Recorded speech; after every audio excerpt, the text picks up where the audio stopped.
It's past the Vazul, baby. Come on in.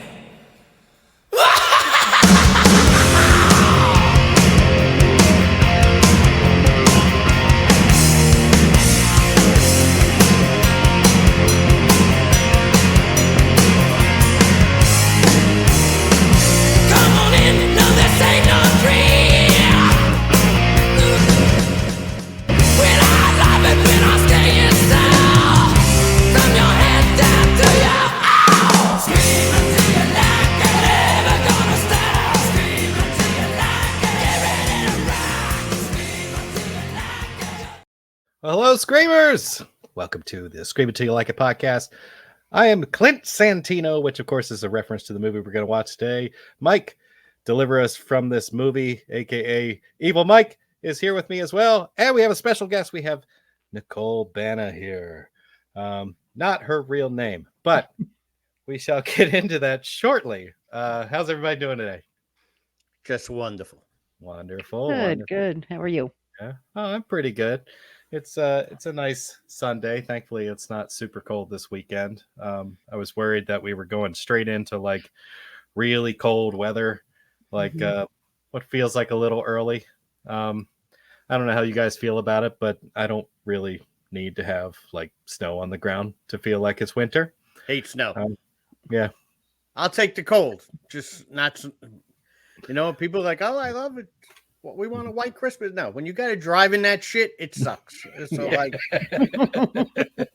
Agreed. I don't need no snow. I don't need any ice. I don't even need the cold. So you keep that too.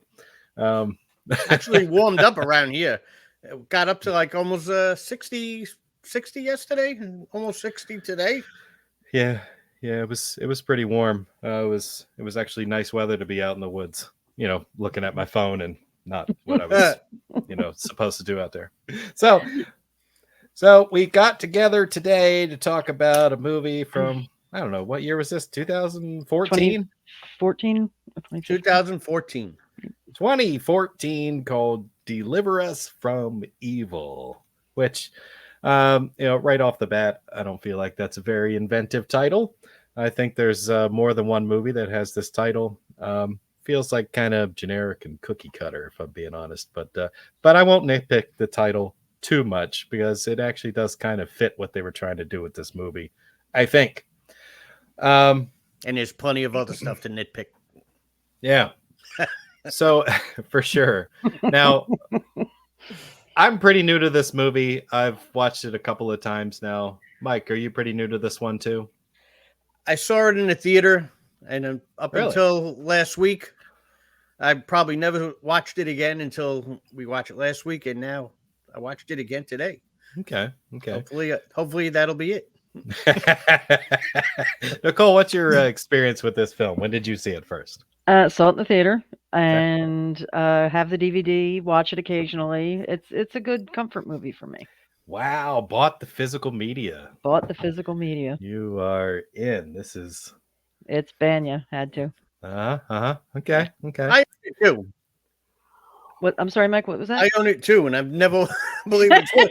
It's one of those Really? movies I bought and never watched until last week when we watched it. Oh my gosh. That's amazing. I didn't even know that. Yeah. I had to find a place to stream it. I had to get on our friend's Streaming service. movie server and stream it off of that. So I'm on a sharing platform with a few nice folks. And that was on there and I watched it there. So I don't know. Any first impressions of this movie that you'd like to share before we really crack into it? I'll let Nicole go first because you might as well get the positive in there now. I love this movie.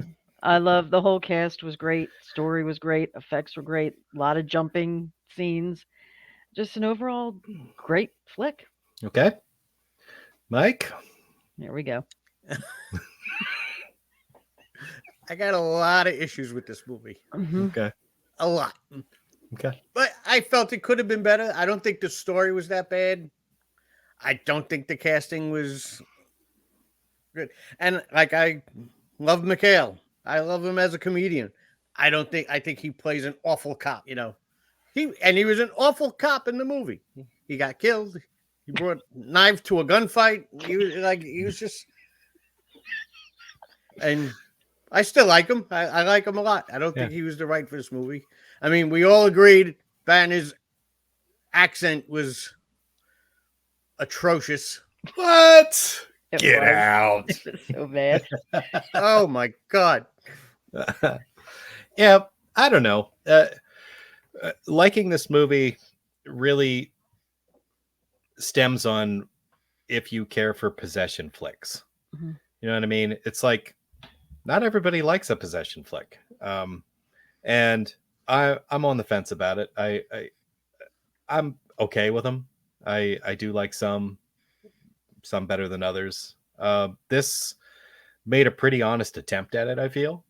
And I just had some issues, with things that you're saying, Mike, like casting. Some of the acting wasn't the way I wanted it to be.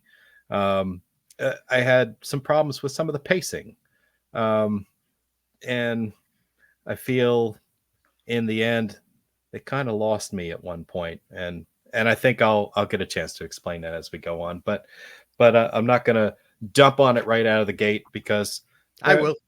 there's some I'm like, there's some cool things that we can hit on here, and I think it's good to do that. And of course, I did score this movie in my typical fashion, so I have my checklist, and I'll kind of run through it briefly when we get a chance to do that. So maybe we'll just break into it. So this starts out, we have a platoon in Iraq, and they are engaging with some The enemy. the enemy. We'll go with that. And they're exchanging fire. They end up getting closer and closer to them. There's some weird shit going on in the little wooded area that they end up in, with a bunch of like spiders on trees, snakes on the ground, things like that. And they end up finding this underground bunker. and there's actually 4 of them. I didn't catch it till my second watch. One guy, as they're running, gets shot in the head immediately. Mm-hmm. Yeah, well, he was probably the lucky one. I don't know. Yeah, he probably. So as we progress, we'll find out he probably had it good. So they go down into this underground bunker thing, which looks really strange. Looks kind of out of place, if I'm being honest, because it's a lot of like stone steps and stone cut block walls and things like that. They get down in there, and some weird shit happens. Get bats flying out. You see writing on the wall. They start acting all weird. And that's basically where they cut it. So you get the impression that they were affected by something down there. And now we basically cut to New York. So we're on the streets of New York, and we immediately get a pretty disturbing scene, which is good old Detective Ralph Sarchi trying to perform CPR on a baby that he found in a dumpster. So, I mean, I know they did that for effect and impact, but man, I don't like that shit. No. Anything I missed in the first scene? Anything that anybody wants to cover? Nope. That was pretty much how it happened. I do have a comment about the whole baby in the dumpster thing. I think I'm glad they put it in there only because it added to the realism. Mhm. A New York City cop, those are the things that they're going to come across. Those are the things that they see.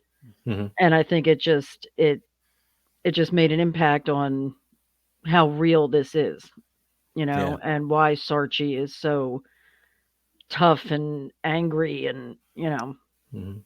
closed off from his family. And I think it's good that they put that scene in there. Yeah, I really feel like they tried to build that to show you what Sarchi's character is dealing with, and they did that progressively throughout the movie. Yeah. Just gave you a accumulation of things that he dealt with, and they keep alluding to an event. Just periodically, it keeps coming up throughout the movie. Something Mhm. in his past that he doesn't want to talk about. Yeah. And so basically we have the baby scene. Immediately they move on to him and his partner, Butler, played by our good friend Joel McHale. Yeah, I say that. I don't even know the guy. But I like him. He's a comedian. I think he's fun. He's great. And yeah, this is kind of a strange role for him because it seems so far out of his wheelhouse, like out of character for him. Definitely. I really feel like he gave it an honest try. I'm gonna shit on their unmarked SUV right away. Why'd that thing have rims? You know what I mean? Thing looked like it was lifted, had these big old, like, I don't know, like 24-inch rims or something like that. These little tiny 2-inch tires. I mean, why's a police car got that? It shouldn't.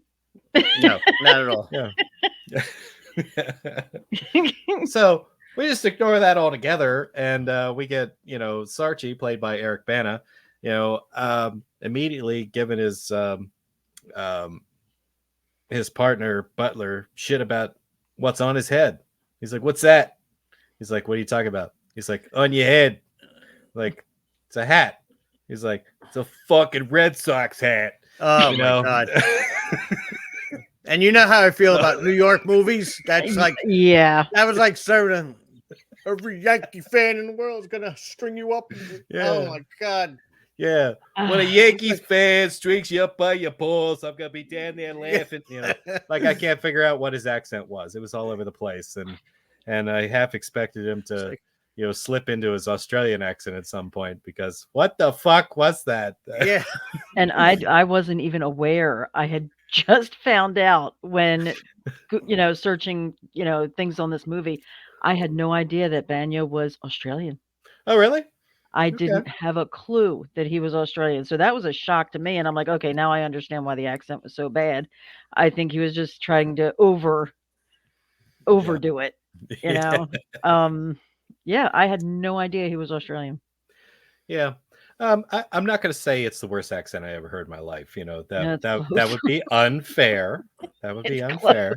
I've heard some bad ones, but it wasn't fantastic, which I think was kind of part of the problem. I almost like it better in movies when they'll take somebody who doesn't have a believable accent and they'll just write it into the script a reason for why they don't. Yeah. You know what I mean? Like, dumb example also, but like, you remember that Jean-Claude Van Damme movie, Nowhere to Run? Yeah. They wrote it into the script that he's from Quebec.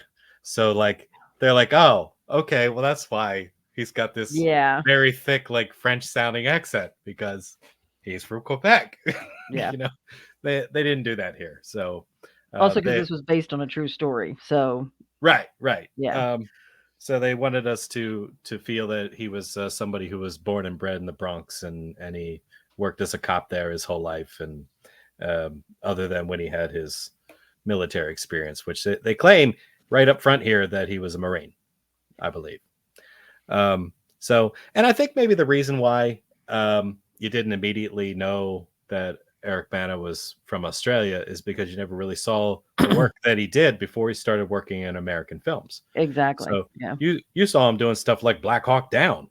You know what I mean? Time Traveler's Wife, things like that, where he had an American accent. Yeah. We don't talk about the Hulk. We don't talk about that? That's the all-time worst Hulk movie. Nobody, like, especially in the comic world, like, nobody likes that. That's a freaking horrible movie. Yeah. Who ruined it? Nick Nolte? I mean, I don't even know. I think I saw it when it first came out, and I will never watch it again. That movie gets a lot of hate. It does. It does. I saw it once. I can honestly tell you, I don't remember. We did Angst Lady or something. Yeah, it was. Yeah, horrible. I don't remember a thing about it. So that tells me how awesome it was, because it was so bad that the memory. It was so bad that whenever I see Banner in a movie, I'm like, oh, the fucking Hulk movie. That's like the first thing that comes to mind. Yeah, he's a good-looking dude. I'm not going to call him a bad actor or anything like that, but this one was tough. Every time I had a problem with his accent, it kind of just took me right out of the scene because I wasn't believing in his character. But he gave it a hell of a try. I'll give him that. Yeah. All right. So, for some reason, they hear a call come through on the radio. It's a domestic call. And basically, he hops on with dispatch and says, "We'll take it." And That's like, because of his radar. yeah. That was another part of this movie I didn't like. yeah. His sidekick is like, "Oh shit, radar," you know. Yeah, I'm like, Yeah, and he's like, yeah, he's like, you're an adrenaline junkie. Said if I don't have my radar, you don't get your fix. You know, yeah. so he's like, all right. So they run off down the road to go to this domestic call, right? So, and I thought that was a real weird way to explain that little gimmick. You know, that he just gets feelings about things. You Yeah. know, and his partner's been with him long enough that he knows what that's about. And of course, he's always in because he's always itching for a fight. And what was the other thing I was going to say on that? Oh yeah, usually when you have your radar, you end up leaving with stitches. So Yeah. so foreshadowing. You know, we got some of that here. And another disturbing scene, which I know they did it for effect, but this is actually part of the overall storyline. So the baby thing really wasn't. That was just a character thing. This scene, we find out eventually, is directly related to the main storyline. This is Jimmy Tratner, one of the Marines that was in Iraq in 2010. Right. I just call him wife beater. So Wife beater. when you hear me say that, we're going to be talking about Jimmy. So like they see him at the door, you know, like, what do you want? It's like, you here by yourself? He's like, oh, my wife. He's like, gonna have to see her. So like he's like, all right. So he just lets the door swing open and they walk him into the other room. And he's like, there she is. Now you can get the fuck out. And of course, Joel's like, oh, is the maid on vacation? You know, because there's shit all over the place. You know, the place looks like it's been tossed. You know what I mean? Like they were really like the woman was getting thrown around the room or something like that. Of course, I don't know, they said something. Maybe she was worried they were going to walk out without doing anything. So she looks up at him and they see their faces all beat to shit. And she's super upset, you know, and he tells the guy, all right, that's it. Put your shirt on. And he's like, you're not putting me in jail. And he's like, we'll do this the easy way or the hard way. And of course, he resists a little bit. He twists up his arm, puts him on the ground, and then walks the little girl, you know, their daughter. And he tells her very nicely, you know, just wait out there. Everything's fine. And of course, dude pulls out a knife and cuts his arm. Hence foreshadowing of the stitches. Yep. So he breaks away. Joel immediately does like a couple of blocks and punches him in the face. And he has another go at him. He slaps his hands again and shoves him back, pulls out his own knife. And, you know, Sarchi's like, you all right? He's like, I'm good. You know, so the guy thinks better of it, just turns around, bolts out the door. And I found the pursuit scene to be a little weird because immediately you would think that Joel's character would run straight at him. Straight out. Follow him out the door. He waits for Sarchi to get up and come out the door. He goes out first, hops into the car, and then Butler comes down the steps and chases him down the street, right? So I don't know, what does he do? Hit him with the car, gets out, beats him with a flashlight, puts the handcuffs on him. I think he throws a stick at him. Is that it? Either a nightstick or whatever, and he trips him up, and then he goes and then proceeds to beat the crap out of him on the car. Oh, that's what it was. Yeah, beats him up. He's like, oh, you like to beat on your wife or kids? I want you to think about me next time you think about that, you know, as he like wails him in the face like 2 or 3 times, you know, and then like yeah, Butler's like, he's like, whoa, he's had enough. He's like, hey, he's a veteran, for Christ's sake, you know, like that matters when he's beating his wife, you know what I mean? Come on. Yeah, really. Kick his ass, drag him in. That's all I care about. you know. So I felt like for the most part that was done pretty well. That wasn't a bad scene. Any thoughts on that scene that I missed? I just think Joe McHale is an awful cop. Again, he pulled out a knife. You're a cop. What cop pulls out a knife?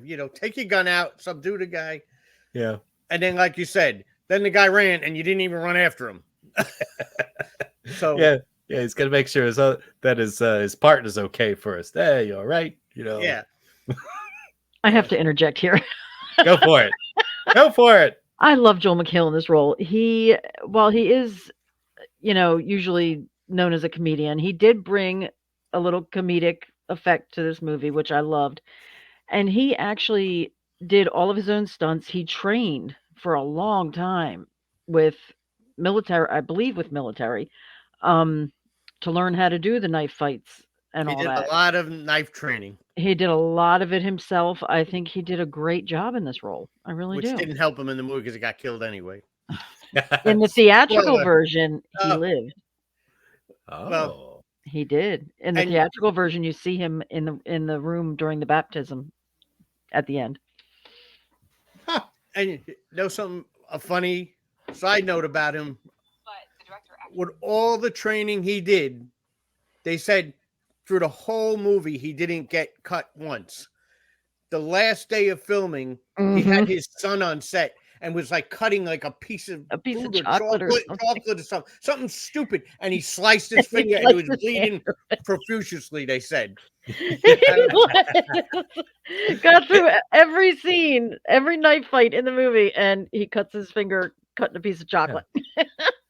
Isn't that the way that works, though? That is the way I it mean, works. It is. You're being super careful when you know that, like, oh, this is a dangerous thing I'm doing. It's like you're super focused, and you're just doing it by the numbers, right? Because you want to get through it and have no problems or injuries. You're doing something stupid that you don't even think you have to think about, and you go, nope, oh Jesus, You hit the right vein, and that's it. You're yeah, you're that's getting stitches. And that part was written for him. Yeah. Oh, really? Like there was Sarchi, as far as I read, did not have they didn't mention a partner or anything. That role was written for McHale. Nice. Yeah. No, I didn't mind him at all in this. I don't know if I found his character to be that believable, but I love the fact that he immersed himself in it and that he did the extra work to train and be believable, since they were going to write that in. I mean, Yeah. I mean, I'm not faulting his acting. Yeah. I think his character was written they were unbelievable. Poorly. Yeah. Yeah. I now that you mention it, I do kind of find it kind of weird that, oh, this guy has a knife, I have a knife too, and we're just gonna like face off like we're gonna have a street knife fight here. He could have just pulled his gun out and said, "Get on the ground," like a normal cop, like a normal cop. But that would make the movie boring. Yeah. So they have to write in a fight. Yeah, and he's the adrenaline junkie, so we can't pull our gun for nothing. We got to do this. So, yeah, but it was a little fun. I kind of like that. So then we just slip in this little scene with a dude who's going through like a workout sequence. We don't quite know what he is yet or why they're showing him to us. And so we got this guy looks like, I don't know, what did I call him? Like a romance novel model or the cover of like a romance novel. Yeah. This guy. It's like the Venezuelan Fabio. Yeah. He's a looker. He is. Edgar Ramirez. Yeah, he is. He's doing all these like different styles of push-ups, stuff like that. He's doing chin-ups in his little shitty apartment that he's in. Yeah. Then he goes outside and starts running, like Rocky or some shit. And for whatever reason, ends up getting all sweaty and goes into a bar and orders a double shot of Johnny Walker Black. Some chick hits on him. He does his shot, basically says, "Thank you, have a nice night," and leaves.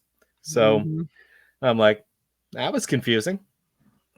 But I was like, we'll find out later, I'm sure. And then we get the zoo. Mm-hmm. Anybody else think that felt weird? That like we've got all of New York, but we're going to the zoo. No, because animals had something to do with it. They had to have the scene where the lion walked around Santino. Mm-hmm. And we had to have the scene where Jane went nuts and threw her sorry if I'm getting ahead. Her 3-year-old into the lion pit. Yeah. And when they show the clip, I mean, that was actually how they filmed it. I mean, I'm sure it was a dummy, but Right. it looked like, I mean, like, Yeah. this kid went airborne. She like, Yeah. She like tossed him. Yeah. That was pretty believable looking, if I'm being honest. I don't know. I feel like they chose the zoo because they knew one was there, whoever wrote this, and they just wanted to use the animals for that purpose that you're saying, to show odd behavior in animals. I mean, Like and it's the Bronx. There's really not that much. I mean, that's one of the biggest attractions in the Bronx. okay. Do we know if the zoo was really a part of Sarchi's story? That they didn't mention. I don't. Okay. From all the reading and the stuff I printed, they didn't mention the zoo. Yeah. Because if that really happened, that's You know, the zoo is in the Bronx, right? Yes. Because when we were watching it, you texted me. You were like, "Is that in Brooklyn?" I know it's in the Bronx now because you told me. I was like, "No, it's in the Bronx. Hence the Bronx Zoo." Yeah. I was like, "Is she trying to be funny?" I was like, I wasn't. You're also talking to somebody it's in who New thought York. It must Chernobyl be was in in Brooklyn. New York. Okay.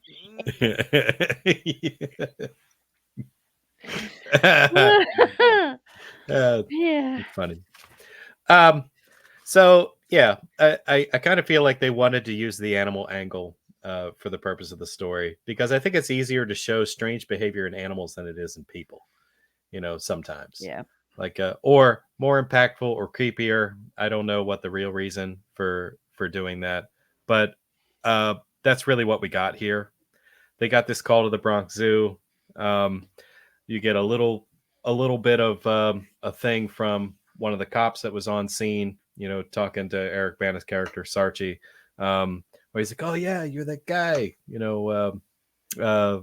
Marvin the molester," and then immediately he didn't want to talk about that. They squashed that right away. So we're getting a little bit more into the background of his character, and those things that are in his past that he's bothered by. So apparently this woman threw her, well, I wrote down 2-year-old. It might have been 2. Yeah, that sounds about right. Toddler. Yeah. Everywhere I look, it's toddler. A toddler. Yeah. And on our first watch, I thought that the kid died. On this watch, I was like, they said that okay, cracked his head pretty good, but he's probably going to be all right, so I guess I felt a little bit better about it, and I spent the rest of the movie thinking, where the hell did the kid go? It's like, who's with this kid? Like, they never follow up. I'm sure with other family or something like that. Mm-hmm. But we find out it's like mom and dad. That ain't happening. So he had to go somewhere. Social services. Yeah. Well, they mention her family too, because when Mendoza shows up at the hospital, at the police station, they were like, "Who are you?" And the woman there said, "Well, the family requested that he be here." So she had some type of family somewhere. So, but like I said, they don't mention if this kid went to social services or a family or. Yeah. But I got a few issues with this zoo scene. Yeah. Okay. Number one, which I thought was kind of funny too, the lion keeper, the zookeeper, when they go in the cage and the lions come out, that guy don't give a fuck about Sarchi. He just ran out and shut that fucking door. True. Not like even He saying, just hey, took care of himself. fucking, I don't care if he's a cop or whatever. Say, hey, fucker, come with me. These fucking lions are loose. He Yeah. just fucking turned around and bolted. And Yeah. I was like, holy, which is probably what would probably happen in real life. Yeah. Oh yeah. Oh yeah. You know, but when Santino's there painting, it's like this guy has been there all day painting, and like nobody has seen him. They're like, "Oh, he's still here." Yeah. Like you closed the zoo. Like there's like people like nobody noticed that this guy's like, "Dude, we're closing the zoo. You're still fucking painting." Right. Yeah. So, they did make it a point to say that the zoo lost power. Basically right at around the time that she threw her kid in there. She's probably still there somewhere, but they don't know where. Well, that's why you're here. You got to go find her. Okay. So, even though the power is out, my first problem was like, why is the fucking carousel still running? You know what I mean? Power's out. But, Butler clearly shines his flashlight on it. You see the whole thing going around like that. And it's creepy as fuck. I can tell why they did that. They just That wanted the gross-ass visual. bug carousel that I hate. Yeah. And of course, the animals are acting weird. You get the baboons doing some weird shit or whatever they were. Lemurs. Maybe they were lemurs. I couldn't tell. He's looking through his like night vision scope thing, and I couldn't tell what. But they that's were. like the same thing that happened in Iraq. They were showing like all the animals are going Yeah. like haywire. Yeah. He The gets grizzly like bear fucking scares the shit out of Joe McHale. Yeah, I think maybe this is the first time he gets his like little radio squelch thing. I don't know. Did they do that here? And ultimately, he finds the woman in another enclosure, like scratching the ground and like fucking up her fingers on some rocks and stuff like that. And I guess they grab her and they take her back out to the enclosure area, sit her on a bench. He's like, "Man, what's wrong with you?" So he's, "Why'd you do that to your kid?" And she starts like muttering some stuff. Like, what's she saying? Yeah, it's the Doors, it's the song, Jim Morrison. It is. Oh it yeah, is spot on Bronx accent. I might add. And yeah, I'm like, and that, sometimes it's a pet peeve of mine when they use the Doors as a theme in this movie, and I felt they used the music too much. Just a personal thought. They did it like once or twice, but like it's like that song.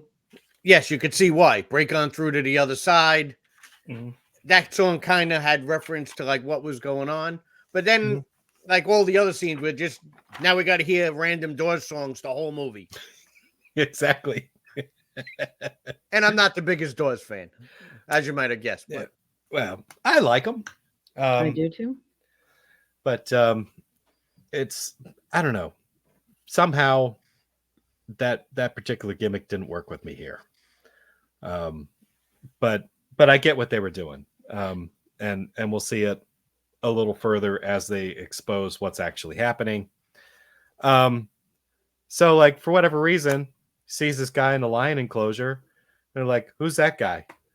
And they're like, "Oh shit, the painter. Oh, he's been here all day. Didn't realize he was still here." And he's like, "Hey, I want to talk to you. Stay right there." And of course, immediately drops his paint roller and walks off. And instead of yelling at him again, he's like, "Get me in there." So they open up the enclosure because I guess they think he can't go anywhere. And he walks in, and this is what Mike was talking about. Finds out the lions are out, and the zookeeper guy just fucks off. Without saying, it's like you're on your own, copper. Yeah. If this was a cartoon, he'd be like Shaggy and Scooby, like zipping off, around the corner and like closing the gate. He wasted no time, not a second, when he saw those lines. He just boom, went right in. Yeah. So Sarchi like backs out real cautiously, and like finally the zookeeper, yells at him, "Get in here!" Yeah. And hits the button and this gate drops down, Full I don't- Indiana Jones rolling Yeah. with it. Yeah. Indiana Jones, fucking Jurassic Park, Jurassic World or whatever, like he's escaping the raptor enclosure or Yeah, something. exactly. It's like I don't know. Do they really have gates like that in zoos, or Don't did they know. just do that for this? I think they did it for the effect. Yeah, I would Possibly. imagine they have more manual cages. None of these like Right? What is that?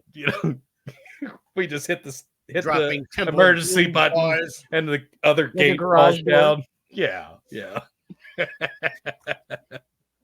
It's like the shutters in a Resident Evil game. Everything just closes up. Anyhow, it was cool looking. It was kind of interesting that they did that. And we cut away from that. We get to like the precinct. They're having a conversation about the investigation, about how it's going to take some time to get the video footage from the zoo. And of course, they overhear, Sarchi and Butler overhear a couple of the other guys talking about, I'm so tired of these bullshit calls, wasting our time. And they hear that it's like, some family called about noises in their basement, and she got a phone call and like they're telling her close the goddamn doors, and she swore it was I don't remember what it was, her father or something like that. Only problem is he died 7 years ago or whatever it was. And that guy had that stupid Yankee jersey on the whole friggin' movie up until the very is that the only? I get it, you're a Yankee fan, it's the Bronx, but I mean, really, I'm like, Yeah. Oh, you had the every hat, scene had the jersey. up until the very last scene of the movie, he's in that Yankee jersey. It's like, Uh-huh. I was like, you dirty bastard, change Yeah. your friggin' shirt. Yeah. What is he, like Ernest? He just has a whole bunch of the same Yeah. outfit, puts it on every day. Oh my god. So, yeah. So he's like, you guys don't need to take that call. He's like, we got it. And Butler's like, oh, more radar. He's like, yeah, let's go. So they take the call. They go into the house. They talk to the family that's there. Clearly, immigrants. Just with the way they talk, and they have broken English, and their child translates for them a little bit. Just to talk about some of the weird experiences they've been having there. They talk about candles that won't light, but they clarify that they're basically like holy candles, and they can't stay lit in a house. Like something keeps extinguishing them. Don't you change your light bulbs? Yeah, I'm like, exactly. Like the power never works in the house, apparently. the guy said no matter how many times we change them, they go out. Yeah, Mhm. right. And so they want to see the basement because they found out that there was some painting happened down there. And they're like, oh, more painting, So for whatever reason, we're getting this connection with painting walls. So like we got the zoo where the dude is painting the walls in the enclosure. We get the basement with the painting down there. So they're like, you need to take a light because there's no lights down there. And they go down there, they check it out. They try to do some banter back and forth where they like, make jokes with each other. Oh, you should have been a plumber in another life. They see a rat or a mouse get caught in a trap. It's like, you want to read him his rights? You just want to shoot him while he's down, that type of shit. But they get into the one area. I don't know Joe why McHale taps out. There's another Oh, does he? crappy cop moment. He's like, Yeah. It stinks down here. I'm going. So he leaves his partner down there by himself.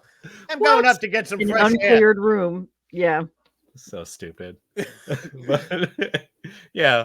So there was some weird writing in this. These people probably wouldn't behave this way. But he's messing around with some stuff. I don't know. The body just randomly falls out of this upper area down onto the ground. Clearly dead. And for although looks, it's been dead for a while. It was the Yeah. flies, wasn't it? Was the wall covered in flies? Or no, was there not bugs in the scene? there were, but not yet. They all came Okay. out of the body. Yeah. Okay. Like the Yeah. body, the stomach Yeah. burst open and everything shit Yeah. started flying out. First creepy thing was the eyes shifted and looked Yeah. at her, and they were Yeah. dead. were dead and blind. You know what I Yeah. mean? They shifted and looked at him, and then Mhm. just like everything just erupted out of this body. His stomach split open, Like like this family never flies and knew stuff this. came out. The family never knew this guy never came out of the basement. Apparently, Like, I don't know. But like, I don't care if you're an immigrant family, American family, as the father in the house, and you got a son and you got a wife, and you got, wouldn't you go down there and see what the hell's going on? I mean, Mhm. like, how long has this body been down there and you didn't go Yeah. down and check out what's going on in your own house? yeah, you got workers in the house. You're gonna make sure they all leave. Yeah. I mean, I would. Anybody would. You're gonna walk up and like, what? I'm gonna write a check for the bill, and like you're gonna leave, and I'm not gonna say, "Hey, where's the other guy?" You Yeah. know, or however that worked. But like in my brain, I'm like, yeah, wait a minute, 2 came in, 1 goes out. What's happening here? Yeah. Somebody's Uh, still in my house somewhere. So they determined that the guy's one of the painters. They backtrack into his apartment. His apartment's freaking disgusting. It's like Joe's apartment. You ever Yeah. see that movie with the roaches all over? Everywhere. Yeah. They see from a picture that this dude is in an Iraq photo, like in country, in uniform, next to the wife beater guy. Or they're both in it. No, they're on the sides of the picture. He's on one side of the picture, the wife beater guy's on the other. So they kind of draw a connection between the two of them. And I think this is the scene where you find the dead cat. Yes. But they also find a picture with him with the woman who threw the kid in the enclosure, Jane Crenna. Jane. So they yeah. know he's her husband. Yeah, that's right. So this dude's connected to everybody. So he's dead. She's in the loony bin at the moment, or is going there. And then we get kind of like a intimate, like family scene, sort of. He's just sitting there all moody at the breakfast table. As they cut to that scene, his wife just nonchalantly tells him that she's pregnant, and his reaction is kind of slow. You know, oh no, it's great. No, I'm really happy, about that. Oh, how long have you known? A week? Oh, why didn't you tell me? So you can tell that they're a little distant. And it's, I think the point that they're trying to make is it's difficult to love a cop. You know what I mean? In his line of work. And I imagine that's true for a lot of people.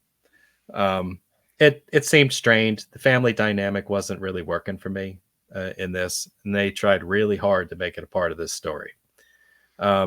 I'm not saying that it's not necessary. I'm not saying it wasn't true, of this real life person, Sarchi.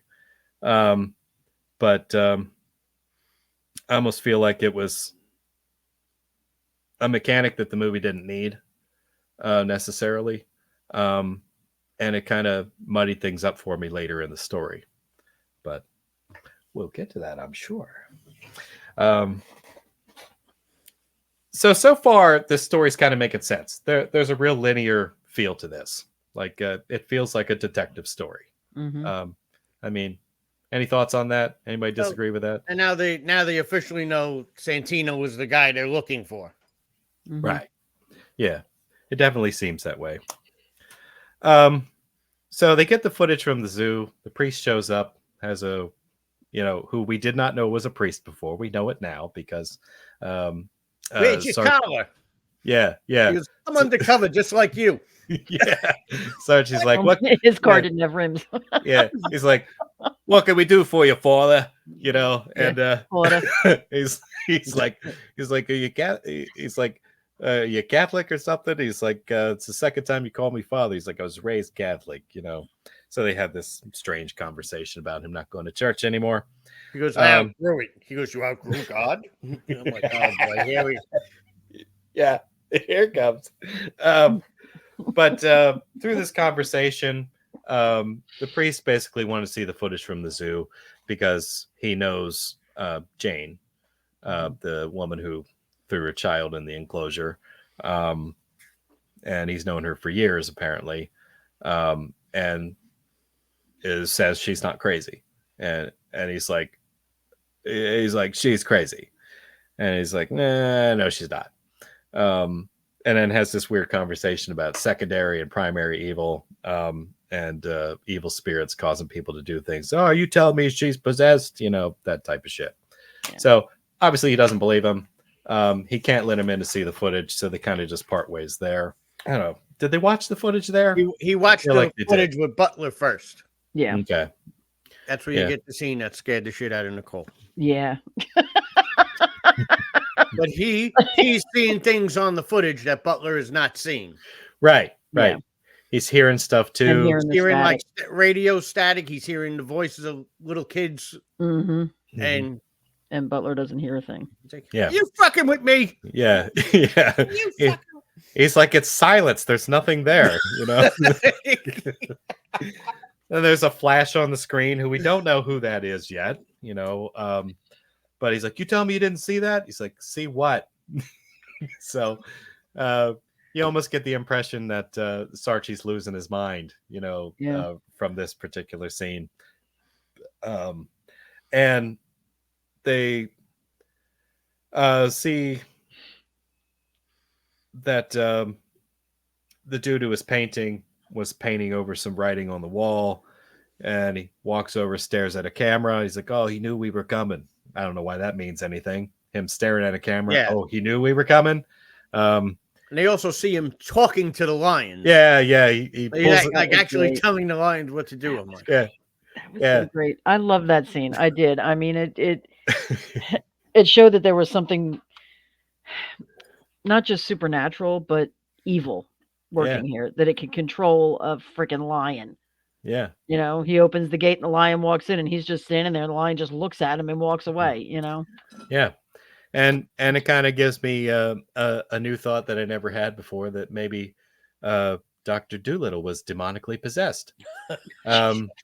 Because that's what this guy did. He talked to this lion and it did exactly what he wanted.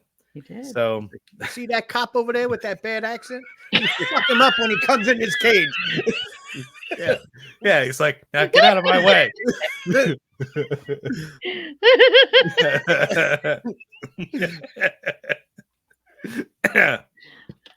And anyhow, we did find out that all three members that were in that picture from that platoon were dishonorably discharged for attacking a chaplain. Yes. Where they didn't say that they killed him, but they cut him up pretty good. So that was the reason for why they were no longer in Iraq. They came back because they were discharged, and they are involved in painting. They started their outfit. They Like, started a if this- painting business together. Yeah, If this evil possession thing doesn't work out, we have a side gig anyway. yeah, exactly. So we get another uncomfortable family scene. You know, he yells at his kid, you know, and then he like uses all the bad shit that he saw that week as an excuse for why he's being a dickhead to his kid. And his wife is sympathetic, you know, and she's like, well, I don't know why you didn't tell me about it. He's like, oh, I'm going to go through that. I'm going to come back home and relive it all with you. But it's just more of the struggles of not being able to have a relationship where you see eye to eye, you know, with somebody who does that line of work. So they threw it in for that reason, I'm pretty sure, because we want to keep the family in the picture. And show more dynamics to his character. We found out when he went back to see the woman who was abused by wife beater Jimmy. Yes. She told him that they started that painting business, the three of them, and they came in and they painted his office. That was one of the first things they did. And he's like, "Can you show it to me?" So he goes in and he checks out the office, you know, kind of discovers some of the weird writing was underneath the paint in the office. And him too, with the scratch marks. Yeah. She said he would just go into fits and just start scratching, sometimes even going out into the street and scratching till his fingers bleed, like the woman was doing in the zoo. Right. And didn't he have the pictures from Iraq on the computer? Well, he had a whole drive. He had drives. And he asked the woman, he said, she said, "Do you mind if I hang out and check out what's on the drive?" And she said, "Yes, you know, go ahead." Yeah. Yeah. So he did end up getting attacked by the guy, even though he wasn't supposed to be there. Yeah. So he struggled with him, kind of in the hallway and like pushed him back. The dude turned around and ran, jumped straight through a window, just breaks it out. You know, like an And animal escaping. and it must have taken him. Did you see what he scraped off the wall with that little friggin' knife? Yeah. That would have taken hours. Yeah. And mind you, the writing on the wall wouldn't be that clear. Like Yeah. it's got like perfectly written letters underneath that paint. Like it was fresh paint. That if you would start scraping, you'd scrape the painting underneath too. Yeah. The way he was doing it. Yeah. But yet he's got like a perfect wall, all legible with that same. Yeah. And he managed to find, the part of the drive that, showed Right where they the went exact downstairs. thing that he needed to see with it would have been like hundreds of hours of footage. Yeah. That he would The have. guy was a videographer in the military, she said. Yeah. Yeah. So Yeah. I'm sure he had a thumb drive or a flash drive, whatever that portable drive. It was probably filled with stuff. He found it right away. Like he went in there and found a file labeled possession, and just clicked on. Oh, this looks interesting. Click on that and sees them go down into And you the see underground bunker. And Yeah. oh, that fuck! same This is where that it same happened. encryption on the wall was the same more writing. Yeah. The same writing in the cave was the same Mhm. writing in there, the same writing on the zoo. Well, it's the same phrase through the whole movie Yeah. that they're using. Yeah. I actually read what I found out what it like said, and I said I got a little superstitious. I was like, I didn't want to fucking write it. I was like, I don't need that shit. Oh, I wrote it down. You want me to read it out loud? You could read it. Sure. We call upon you with force to enter from hell. Yeah. Oh my. Oh my. Do. Yeah. Yeah. It's creepy.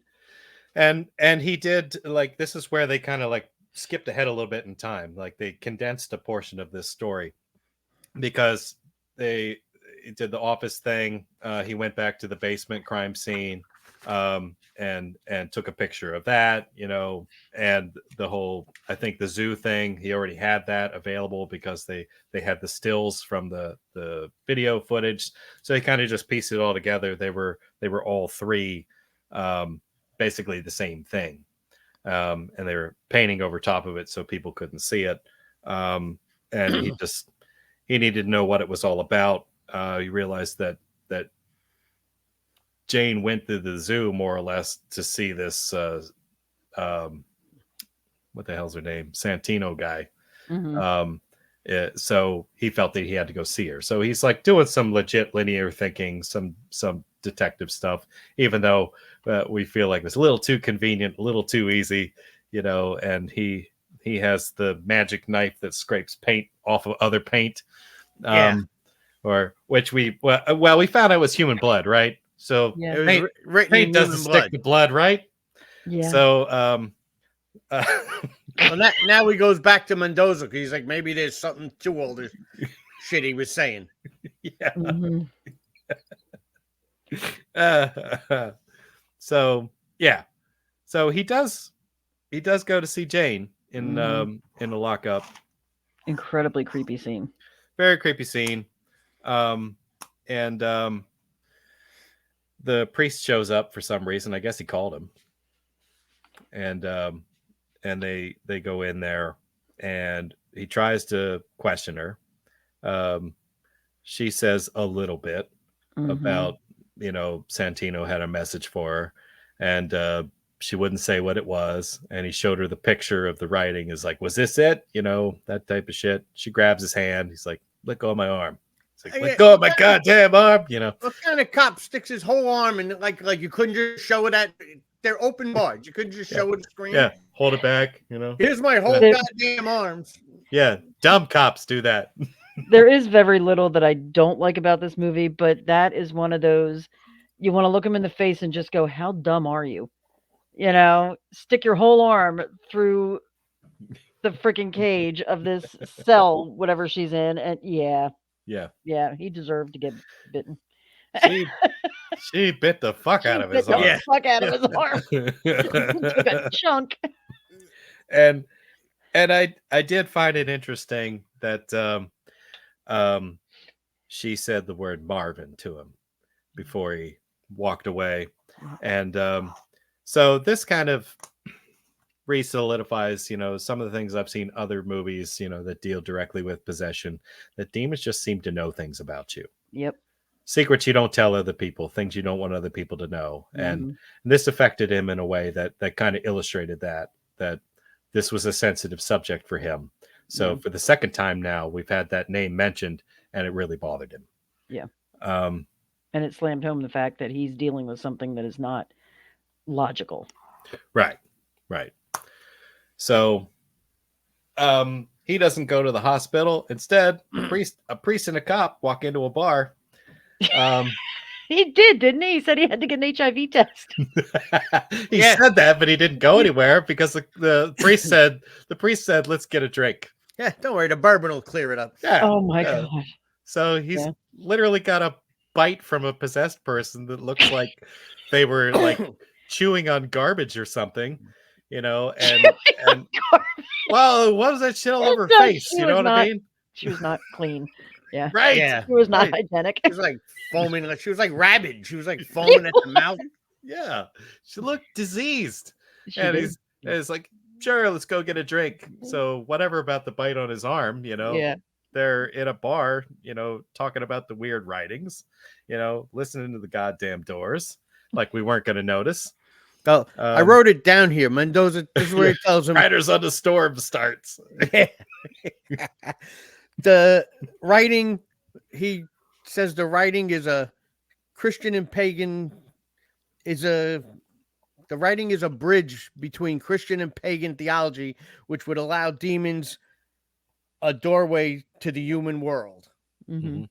And that's as he's drinking and smoking. Who he says he doesn't drink anymore. He goes, he was a I'm an NA, not AA. Yeah. Yeah, we find out the priest was a heroin addict, and he got sober through NA, and for some reason he wanted to join the priesthood. I don't know. Mm-hmm. We learn that the writings are portals, or doors, and which is why we keep having the Doors theme show up. I don't know why the possessed people want to sing Doors songs, but they do.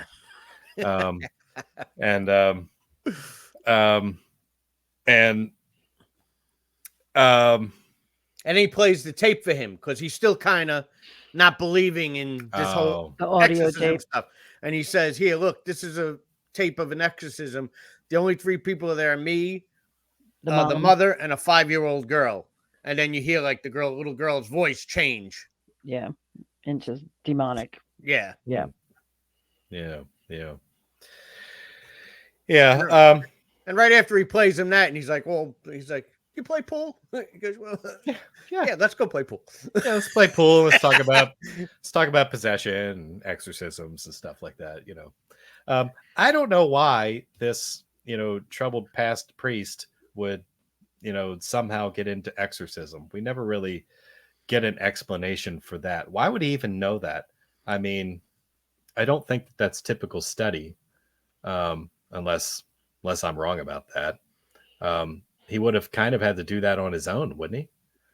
Yeah, they don't say why he became like a what do they call it? Demonologist or as which far he as said that's what he referred to himself as one point during the movie. Right. As far as I know, I could be wrong. When priests are in, forgive me, I don't know the terminology, priest school. When they're, the seminary. Thank you. Preschool. They do learn about exorcism, but I don't think it's a strict course you can take to become an exorcist. But I'm not 100% sure. But was it in the bar scene when we found out about his former girlfriend? And no, that was after when they're in the car. Okay. Gotcha. Yeah. Well,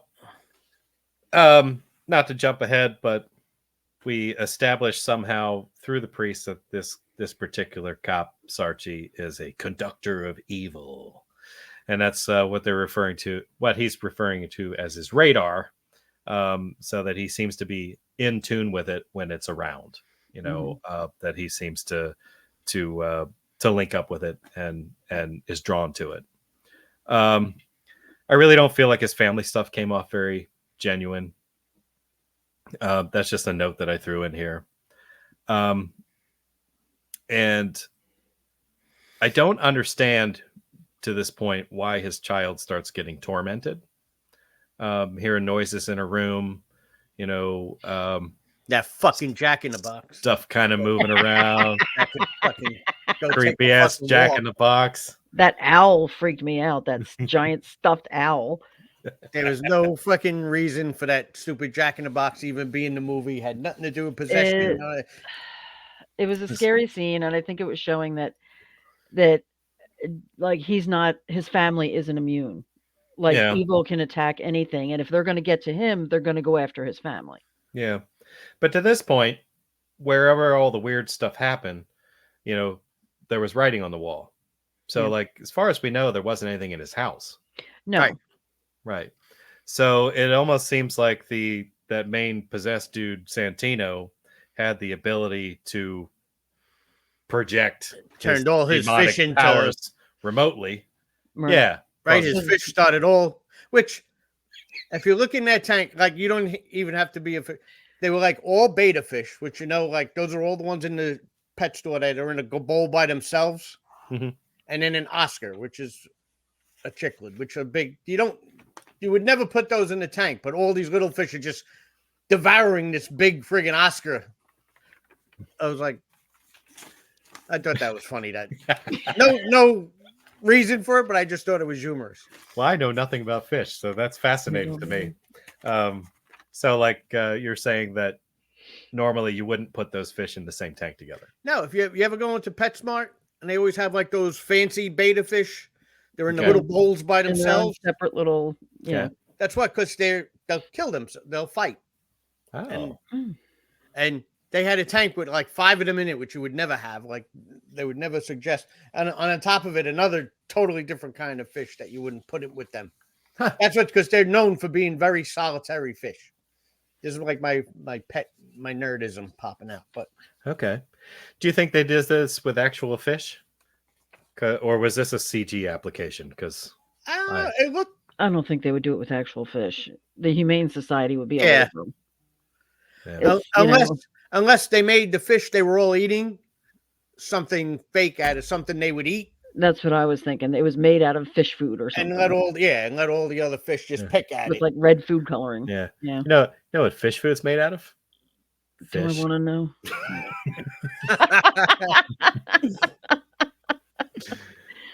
Strangely enough.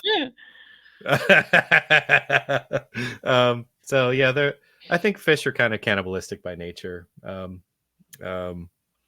But when that's all there is that's available. Yeah. So anyhow, that's funny. That's interesting. So we're still on the fence. We don't know if that was a real filmed moment with those fish just eating something that looked like a larger fish, or if they somehow did that another way, like CG or something. I couldn't tell. I thought maybe it was CG. Butler explained how they found Santino's address. And I feel like I'm skipping ahead now, but I feel like we can at this point. Yeah, that's pretty much next. Because, and I'm gonna let you guys go a little bit more over the exorcism part, because I didn't really spend a lot of time on that on my last viewing. So Santino's a busy dude. I'm paraphrasing here. He's somehow torments the kid, kills Butler in the apartment building. That's another thing. They go there. There's another thing that aggravated the shit out of me. Okay. Even before he pulled out his knives and did that failed knife fight, when we first see Butler in there, he's running in with a pump shotgun after a guy with an axe. Mm-hmm. There's no way you should lose. Right. You're right. You're pretty much have the one leg up on this guy. He somehow loses the shotgun. Was that when he tripped him on the stairs? Is that when Yeah, he lost the and shotgun? the shotgun flew over. Yeah. And then pulls out his knives, all these fancy knives, and Santino ends up axing him anyway. So I felt like that was just a big fail. I remember we watched it and you were like, "Oh, Butler's a badass," and then right after that he got killed. I was like, "Apparently not, not anymore." All right, I'm going to disagree then- with you here. And then you had Jimmy friggin' choking Sarchi out Oh, like it was nothing. like it was nothing.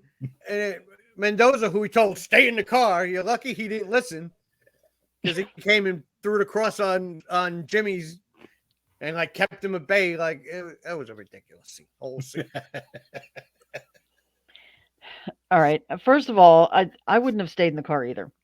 I would have gone just out of sheer curiosity, and it would probably would have gotten me killed, but I, I would have been dying to know what was going on.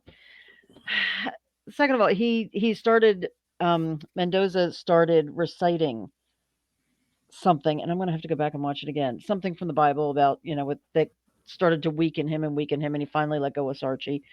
The knife fight was such a great scene. Joel McHale was a badass. Okay, it was Emphasis on the was. and well in the theatrical version he Just like emphasis did on the not Bronx lose. being the Bronx Zoo. Oh, This was shut up. emphasis on was. All right, it was a Well- great scene. Joel McHale did a great job, did all of his own stunts, and he got I don't think he got axed. He got stabbed, of course, right where the bulletproof vest was open on his side, And again, okay, he lost his shotgun. and he bled out. Why are you pulling out a knife? You should have a sidearm. I agree. The Right, you technical should- aspect of this movie was not stellar. You don't pull out a knife. You pull out your gun and put one between his eyes. That's I agree. like Yeah. I agree. No. But then it wouldn't be a great scene. The choreography was great. It was a great fight scene. It was very tense, and I liked it a lot. Yeah. I didn't enjoy the choreography. If we were going to go that way, I'm glad we had it because it needed some excitement. Because we weren't getting any out of Sarchi. He was just getting choked out on the ground.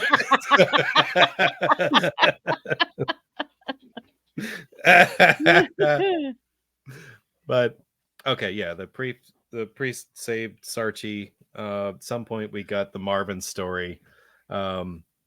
We learned that the reason why he left the church and stuff like that was, I guess, over guilt of what he allowed himself to become when he basically beat a child molester to death. Child molester / murderer. Because he killed a 6-year-old girl. Yes. And you can completely understand, why, when he realized the guy returned to a crime scene, that he chased him down and beat the absolute dog shit out of him. Without a doubt. Literally beat the life out of him. And we find out that that's the scene when they find the 6-year-old in the garbage. He hears the static on the cop's radio and he sees the kids playing. That's what he keeps hearing. Right. Whenever he watches all these videos. Yeah. Yep.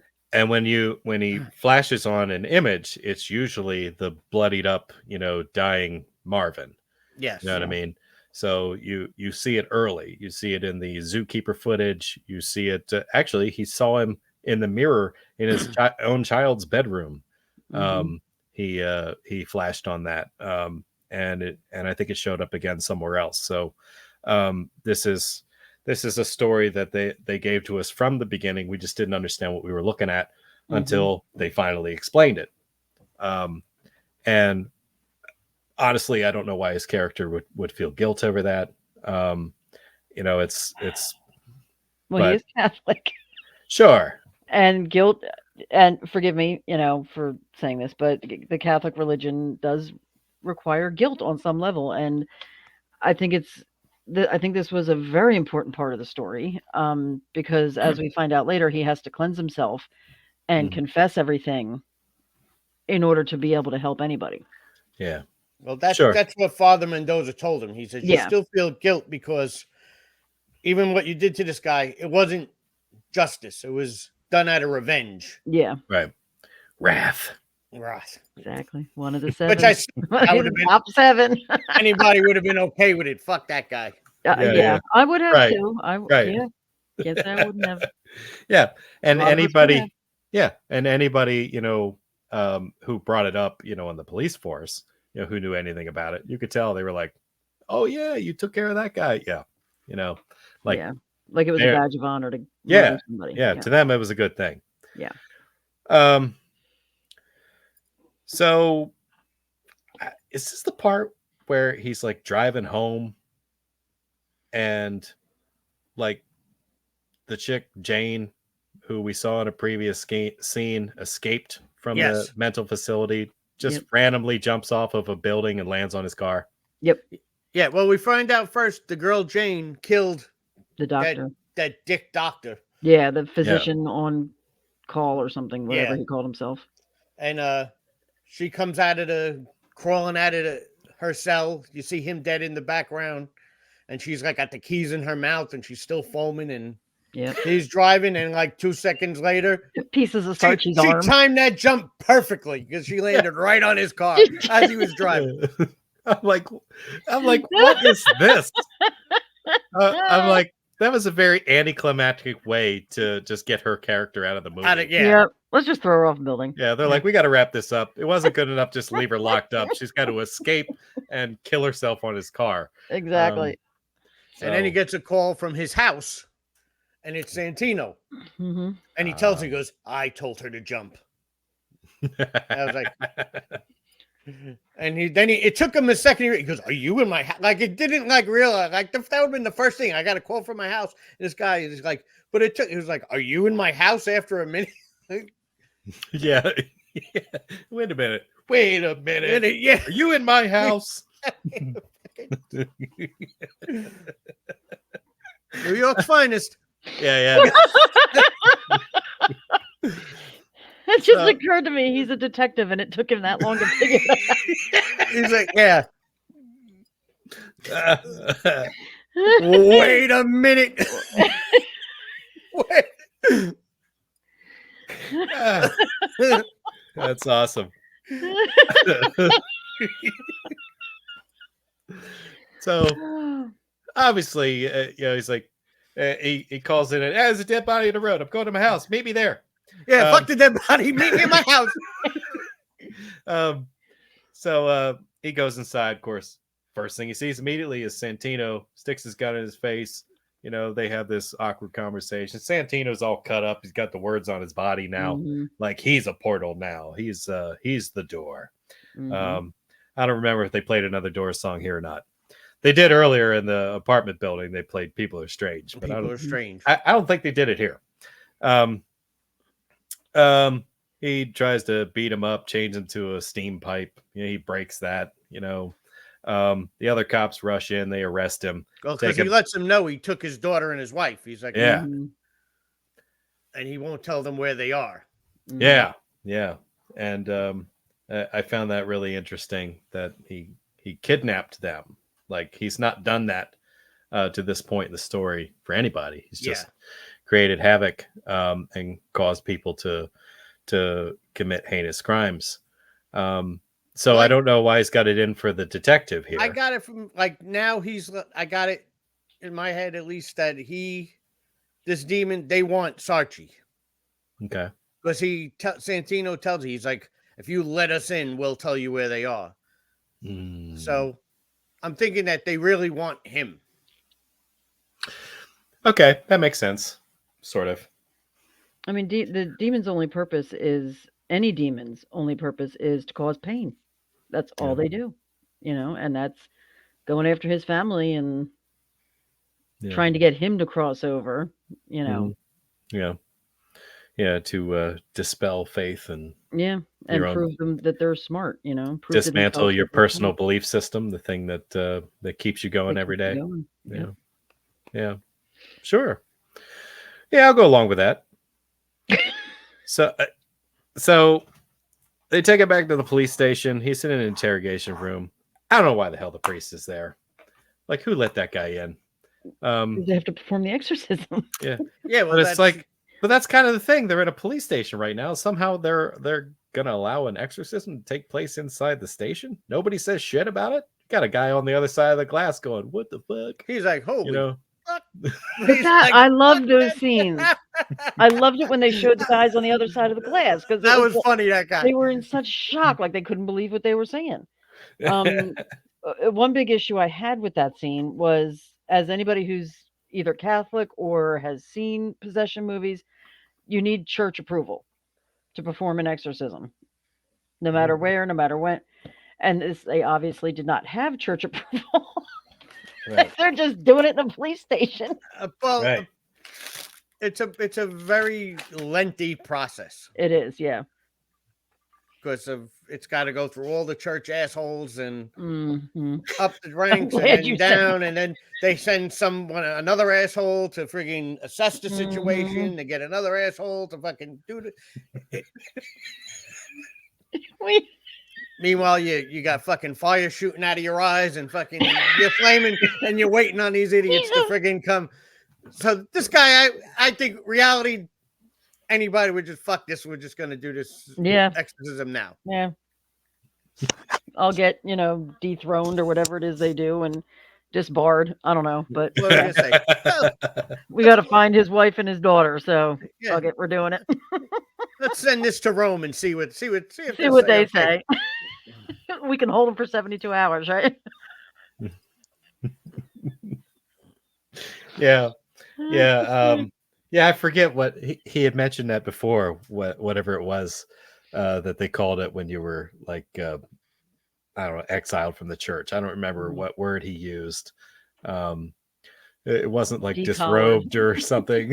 It was Defrost. I think. oh, defrocked maybe. That's what it Defrocked. was. Yes. You're a frock now. It seemed like they struggled quite a bit. This guy being the most powerful or most deeply possessed person was very reluctant to push the demon out of his body. It was a cool scene. Yeah. I'm not gonna lie. Yeah. It's probably my favorite scene in the movie. It was a fantastic scene. I mean, he just like when he ripped out of the straitjacket, like you're showing like he had like superhuman strength now. He was just Yeah. Well, go on. You guys can describe it because I feel like you've got this a little bit better in your mind than I do. He Sean Harris, who played Santino, apparently it took 7 hours to get into that makeup, to get all Wow. that writing, and he had to sleep in it, just because it took so long to do. He did have some issues. We hear about movies that are made about possession and the devil and strange things that happen on the sets, and Exorcist and The Omen and how all this wacko stuff happened. Sean Harris actually had to be taken home after a scene because he fell into some kind of trance. I read this too. Yes. Yeah, right, yeah, and he was speaking in some strange language, and nobody could figure it out. And the next day when he woke up, he had no memory of anything. He had no recollection of what happened. Nope. All right, that's a little creepy. Yeah, yeah. It seems like every movie that is made about this kind of thing, something happens. Even something, as far as I know, that was the only weird thing that happened. But like you hear about The Exorcist, people dying and the set, catching on fire for no reason, and things like that. But yeah, this guy, something happened to him mentally, and he has no recollection of it at all. Wow, Yep. that's pretty crazy. But however they filmed this scene with his head splitting open and The it was stigmata. a great scene. It was fantastic. They did a great job with that.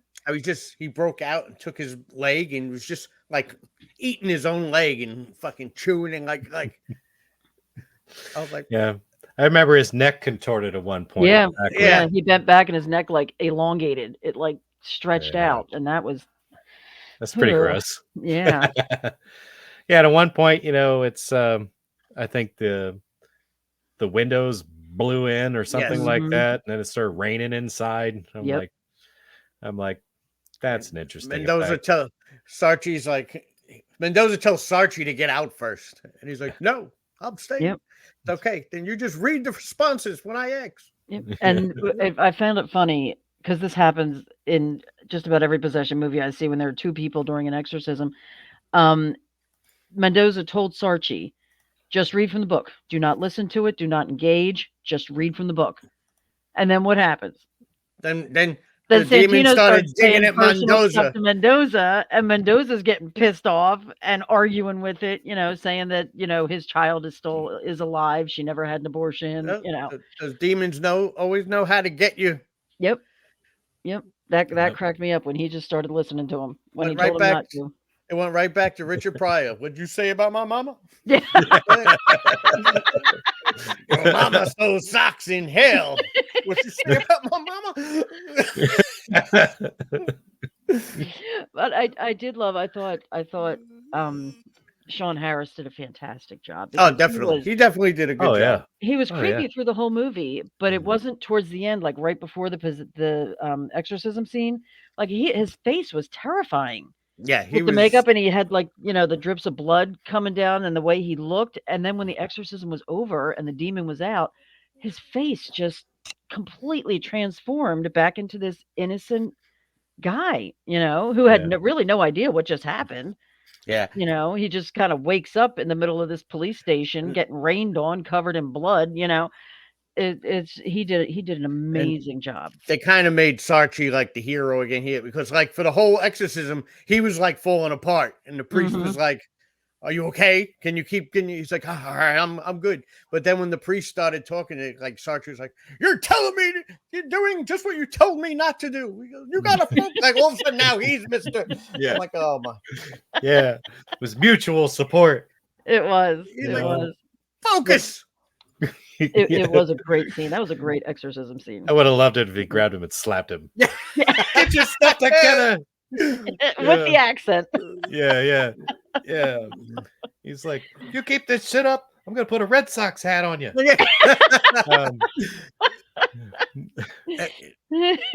You're right. When it was, and I like when he was as they were going because he's like, "There's 5 points of the exorcism. There's the breakthrough," and he's like, "Okay, we're at the breakthrough." Like he's like explaining every stage to him. I was like, Yep. Like it was a teaching moment. "Yeah." I'm like, "Who cares? Just fucking get this this is done." the exorcism masterclass. Oh my god! Yeah. Apparently, this exorcism went better than the movies you believer you watched last night. Yeah. That's a whole nother review. Oh yeah. So yeah, the police station thing was a little weird for me. I would have found it a little bit more believable had he not had backup go to his house and basically captured the dude, and they did it in his house.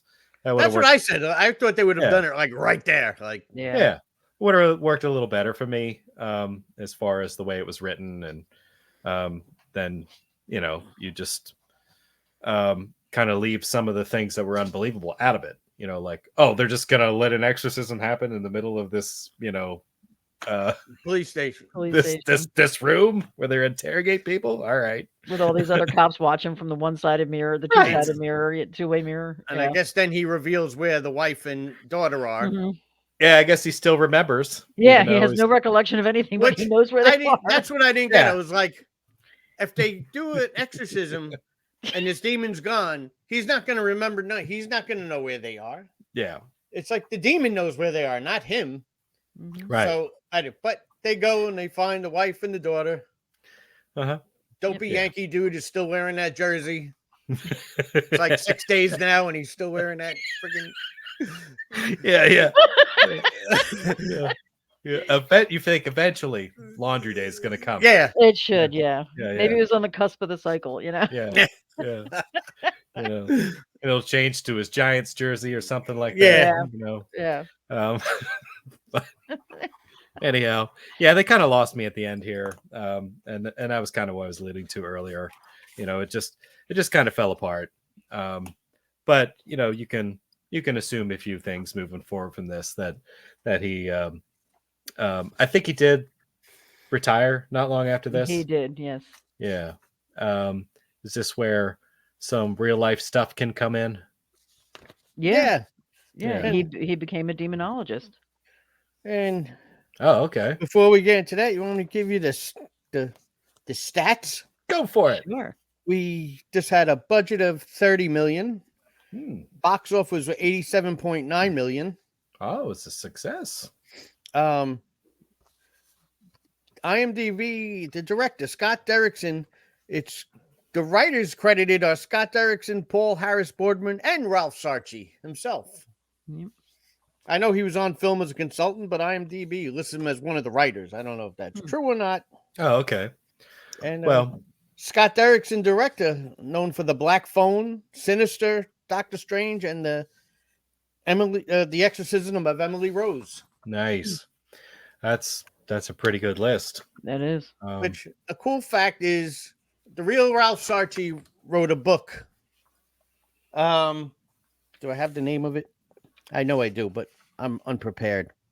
Near Dark or something. But he, before all this, wrote a book of his encounters. Because he apparently did quit the force after, like I said, this movie was all taken from bits and pieces of all his cases. And he wrote a book, Near Dark, Out of the Dark or something like that. But something like that. What happens at night or something. Yeah. And what happened was Jerry Bruckheimer bought the rights to the book. Mm-hmm. He bought all the rights, and from there, actually, one of his cases was written into the Exorcism of Emily Rose, and took all this. And they even say took many creative liberties to create this movie from bits and pieces. Right. And in real life, he did. Father Mendoza was based on two real priests that Sarchi was friends with for a long time, and but they were, we called them. They were regular priests. Mm-hmm. Okay. I didn't print the pictures of them, but they look like regular older ones, an Irish priest, and they weren't Venezuelan Fabio fucking models with a lot of hair. Father Malachi Martin and Bishop Robert McKenna were the two. Yeah. Huh. Wow. And Sarchi did go on to become a demonologist, working on cases, and he actually formed. I have it. What's the name of it? I didn't enlarge this, so I'm blind. He became friends with the Warrens. Mm-hmm. Warrens, and he actually formed the New York chapter of the New England Society for Psychic Research. Immediately lost credibility. As soon as you team up with the Warrens.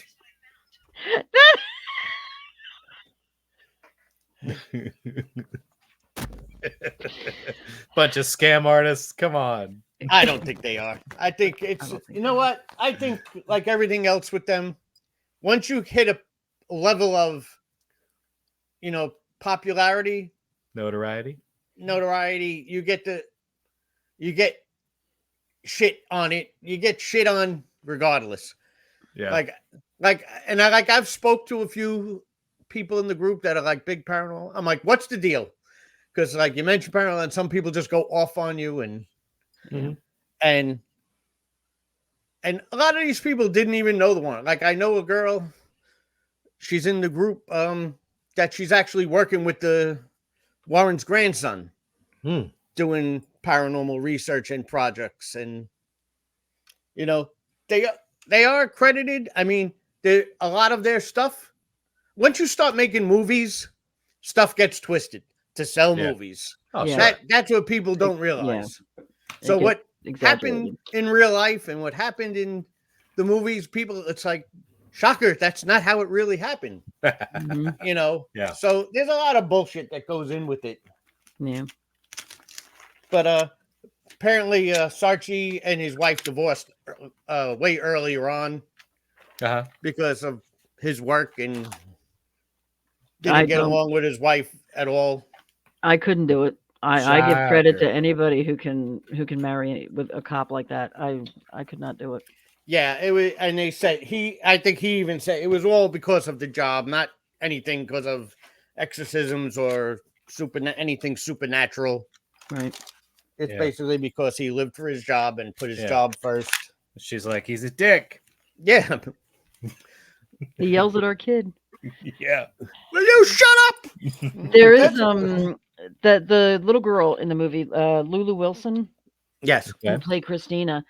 I found out, and I've seen all these, and I didn't even realize it was her. She was in The Fall of the House of Usher, and she was also in, I believe, Midnight Mass. That were both Mike Flanagan Yes. TV shows. And as you know, Mike Flanagan is very loyal to his actors. Okay. So if she keeps doing what I mean, you can call her a kid. She's like 18 now. I think she's got a big career ahead of her. If she's keeps doing what she's doing and stays with Mike Flanagan because he's brilliant, you Mhm. know. I mean, Everybody's jumping on the Mike Flanagan train. I am. I am Yeah. completely from the Haunting of Hill House. I'm on it. But see, that makes me not like stuff. Ah, as soon Because as it becomes trendy. I watched his stuff when nobody knew who the fuck Mike Flanagan was. Mhm. And it's like now it's Mike Flanagan has to be good. I'm like, Well, no, it doesn't have to be good, but he does. He has done some good stuff. I Um, think historically Mike has done this with every trend. He's like, Yeah. fuck Converse shoes and Yeah. Nicole fuck just bought a Beanie ticket. Babies and Nicole just bought a ticket to the Mike. All aboard the Mike Flanagan train. I did not just buy the ticket. The Haunting of Hill House was fantastic, brilliantly Haunting of Hill fantastic. House was great. Bly And the Fall Manor of the House of and Usher was great. Fall of the House of Usher was great. That's probably my favorite because I'm Mine a too. Poe fan. Mhm. And you know what? I feel bad. Like if you're not a Poe fan, there's a lot you're not going to get. You could probably Yeah. still watch it and say yes, it was good, but there's a lot you're not going to get. Yeah, because every episode there's something in the characters' names. Everything has something to do with Poe. It's the way he did it was he told the whole series tells one story, while each individual episode tells the story of another story, while still continuing to tell continuing the that story of the main family. story. Mm-hmm. So it's yes. He's but it's also the casting. His casting. He cast some great actors, including Lulu Wilson, who I didn't even Yes. realize it was her in it. You know that she was the same one from this movie. And I think she's only 18. I think she's got a huge career ahead of her. Huge. Mhm. Well, I'm ready to put a number on this thing. I don't know about you guys. Sure. I did my checklist, and of course, this is based on just my own personal feelings, so this is opinion only. Mhm. But I had to knock it for a couple of things. Believability was kind of a problem for me. How the story was conveyed, I felt it was a little muddy and a little too long. I felt like it was overly dark as far as the scene choices. Like everything looked Yes. I mean, you could see what you needed to see, but it bothers me when too much of a movie is just darkness. And I thought some scenes were shot really well, and then other scenes, like you said, Yeah. very dark. Yeah, so I knocked it for those things, but most other things I was fine with. It was interesting. It had a thought-provoking plot. The budget appeared to be used pretty well. Had some cool visuals and some good camera work. The transitions were great. The pacing was a little clunky for me. Like I said, it was a little too long. I feel like they could have tightened it up a little bit somewhere. I kept getting taken out of it. I felt like they overused the doors a little bit too much, so I kind of knocked the soundtrack a little bit because I don't have to have 5 door songs in one movie. You can put some original shit in here if you want to do that. How much did you knock off alone just for his accent? Funny, strangely enough, I don't have anything in my checklist for bad accents, so I didn't knock it for that. I'm not sure if I'm recommending this movie, but I might watch it again. But I'm good for a while. I might hit it up again, but it's definitely memorable. Certain things about this movie are gonna stick with me, which that says something about it. The fact that I will go back to see it again sometime.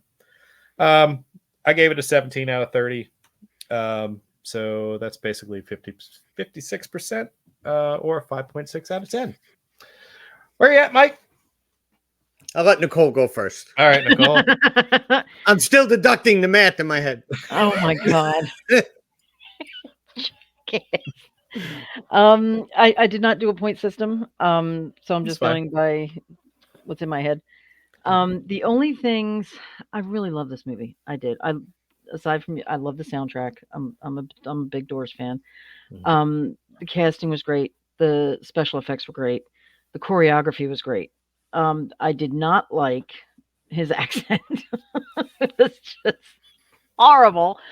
And I did not like some of the dialogue. I thought it was kind of cheesy. But as a horror fan and a fan of possession movies, I'm going with 8 out of 10. Wow. Yeah. Ooh, high praise indeed. I loved it that much. Yeah. Oh my goodness. Mike. I can't wait. Let's see where I deducted. I deducted for his stupid accent. I deducted for all the stupid Doors songs. I deducted for their stupid knife fights.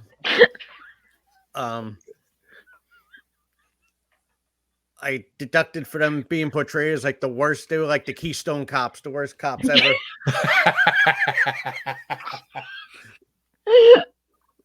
The most believable guy in this movie was the zookeeper who fucking turned tail and just fucking ran out, because that's probably the most realistic thing that happened. I would normally go 3.5 out of 10, but you know what? I'll go 4 out of 10 because it was still better than The Exorcist. Oh, Jesus. Wow. Woo. Damn. I said what I said.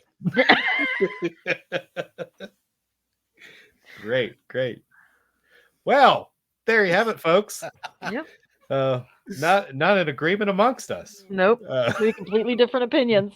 We are very split on this one. So I would recommend you go check this movie out on your own and form your own opinion. It's definitely worth a watch. I'd say give it a once over if you haven't seen it before.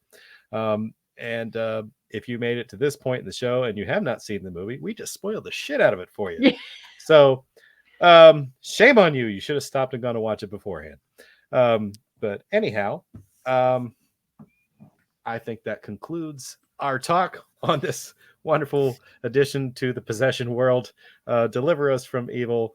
And on behalf of myself, on behalf of Nicole and Mike, I say, remember. Smile, you son of a...